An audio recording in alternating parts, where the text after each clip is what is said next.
Today I have a beautiful little apple cake recipe for you from Greece. Very easy to make, super delicious. And the third kicker is it's got a little surprise in it, or in the middle of it. So first things first, we're going to preheat our oven, 350 degrees Fahrenheit, about 160 degrees Celsius, give or take. Get that off and going. The next thing is to start the actual batter. For this, by the way, it's a very dry batter, so it's not going to be one of these runny things. So just keep that in mind.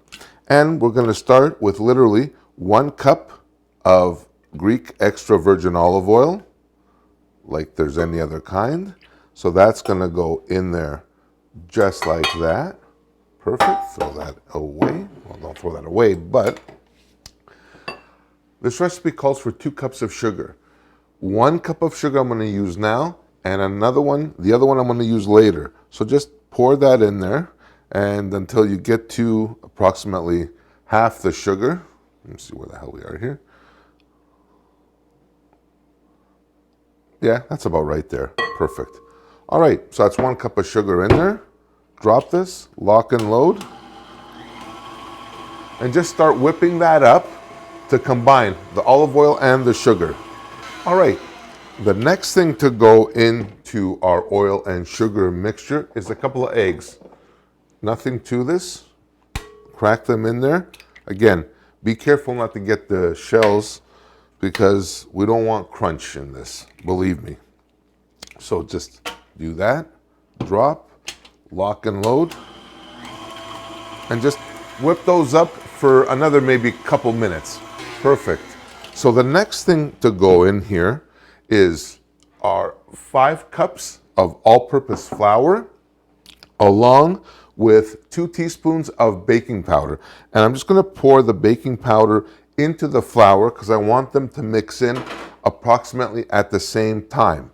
So very slowly, very slowly, pour in a little bit of your flour and start beating this up. Now, here's the thing. Don't be a hero and start off blasting this at like the 3rd or 4th speed. You're going to be sorry. So just start mixing that all nice and easy. Just remember, this is going to be a fairly dry batter. So it's almost going to be like a crumble type of thing. Let's just finish off now with the rest of our flour.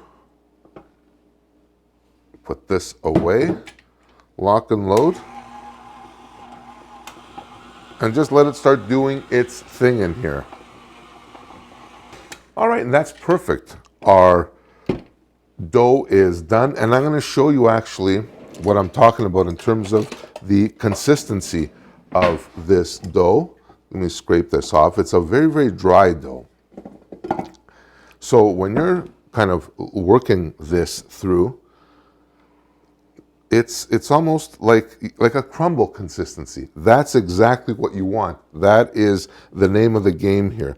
So let me just scrape a little bit off the sides here. What I'm going to do is I may have to run this through a real quick other mix because I've got some of my batter hardening on the sides, and that's definitely not what we want. Actually, that should be okay there. No, I'm good with that. I'm actually very, very good with that. So now that we have our dough done, I'm going to take like a 12-inch round pan. And what I'm going to do is very simply, I'm going to empty half of this dough into the bottom of my pan. So that way we're going to make like the crumble. It's almost going to be like an apple crumble topping, if you will. So that's perfect, I think, right there. So just spread this around. You don't really have to pack this in, okay? That's another trick to this. Just smooth it out the best that you can and just leave it. That's all you have to do. Now here comes the fun part. Here I've got about 6 or 7 peeled apples. I'm using gala apples. You can use whatever you like. That's the beauty about this kind of recipe. It's very forgiving. You got 5 apples, use 5. You got 8, use 8. It doesn't matter. I've peeled these before. You don't need to sit here and watch me peel apples. And all I've done is I've put them in water, and I've basically added the juice of half a lemon in the water to help them from stop going brown. That's like shitty and gross, and you don't want to be doing that. So what I'm going to be doing now for the filling part is I'm very simply going to take my apples. They haven't been cored really, so this is very, very simple. Eliminate the steps. You can add, even if you get a couple of pits in there, not a big deal. And this is one of these recipes that, yeah, you're going to say, oh, I'm going to break out some coffee cake. And everybody's going to think, oh, well, you know, geez, that's great. Coffee cake. Everybody and their mother has had coffee cake. But this here in the middle has got an apple pie surprise. You're going to have a little bit of filling in this. It's going to make this, oh, I didn't realize that. Huh, I didn't see this. So keep that in mind. Along with our apples, I'm going to take the last part or the second half of our sugar, which is 1 cup, is going to go into these. The apple effect, which is 1 tablespoon of cinnamon, will go into this. 1 tablespoon of ground cinnamon. And I'm going to just puree these up. Here's the thing with this now.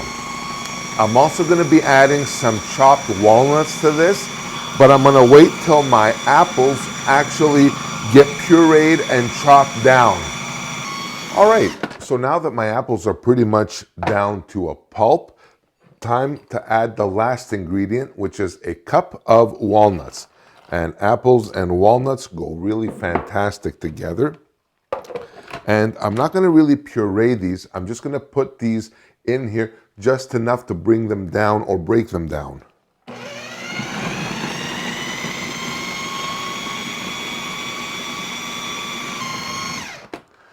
All right. You're going to be thinking to yourself, once you make this, like, what in the heck is going on here? This is so much deliciousness. Unbelievable. Hence the name surprise, as in apple surprise cake. This is the surprise right here, my friends. This filling in the middle, this gorgeousness. Look at this. This is going to bake, so you're going to have the best of all worlds. You're going to have the flavor and the deliciousness as well of an apple cake. But in the middle, you're going to have this gorgeous apple pie filling that's going to take you to other places, totally. So just spread this evenly here, just like that, all the way to the edges. There's nothing to this. Listen, if you can handle cement and you're a bricklayer or something, you can, like, this is like right up your alley.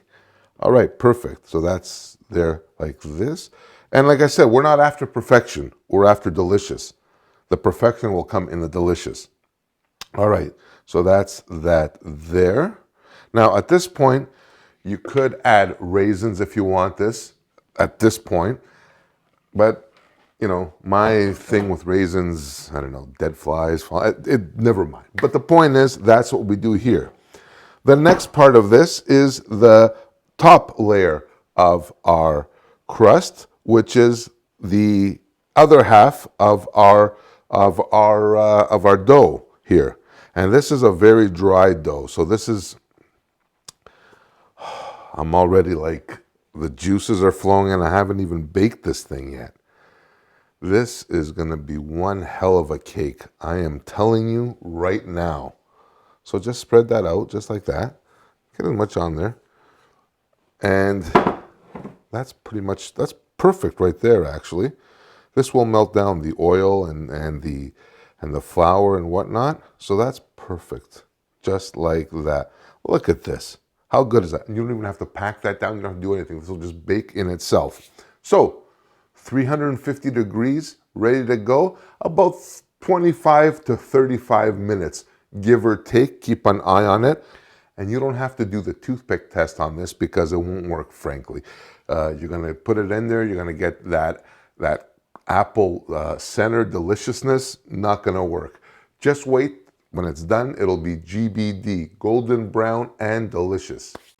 All right, so my Milopita is done, ready to go. It took about 40 minutes, truth be told, for it to be done, but that's cool. I'm good with that. Now, what I've done is I've allowed it to completely cool as well, because the last part of this is actually dusting it with a little icing sugar, and that's always a good thing. So I'm just going to do this here first, get this out of the way, and just slowly go around and just put a nice even layer of icing sugar. Nothing to this at all. It's a little chintzy. Nothing worse than like going chintzy on the icing sugar. All right, that's good right there, just like that. Perfect. Yeah. This has got like almost like a Milopita vibe to it, eh? All right, so there's like that there. Now I'm just gonna cut this. Now what I'm gonna do is I'm actually gonna cut this into squares, and I prefer doing it that way. You get better looking pieces, because it's gonna be, frankly, kind of difficult to get this out as pie pieces. So let's just start from the center here and work our way out. Oh, it's got a very, very apple crumbly feel to this. This was so delicious when I had it for the first time at Flow Cafe in Greece. Oh, absolutely amazing. Absolutely amazing.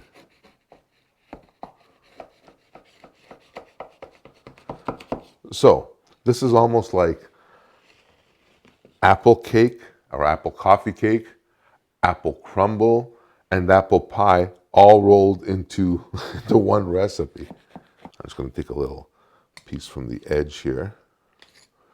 So I don't particularly care if this piece gets screwed up, but at least, oh yeah, there it is. Oh, look at that. That is absolutely gorgeous. You have the layers of the apple crumble, then you have the apple pie filling. It's absolutely perfect. This is absolutely perfect, just like that. Wow. Gorgeous.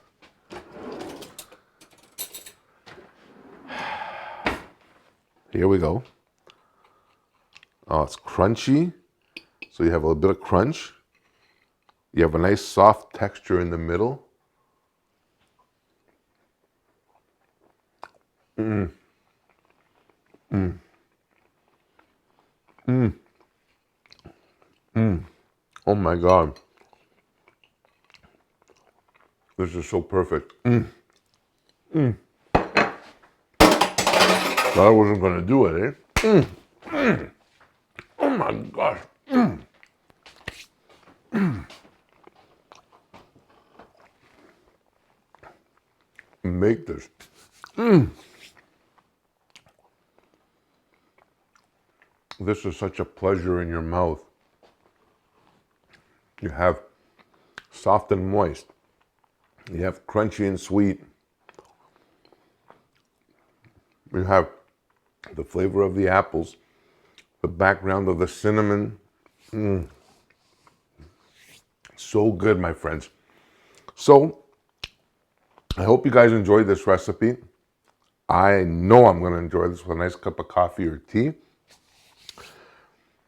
Thank you so much for watching. Please like and share this, and consider subscribing if you haven't already, or I hope at least you like it. For this recipe and many others, check me out online as well at kensgreektable.com. And until next time, thank you so much for watching. Take care of yourselves and each other, and stay safe. Bye for now.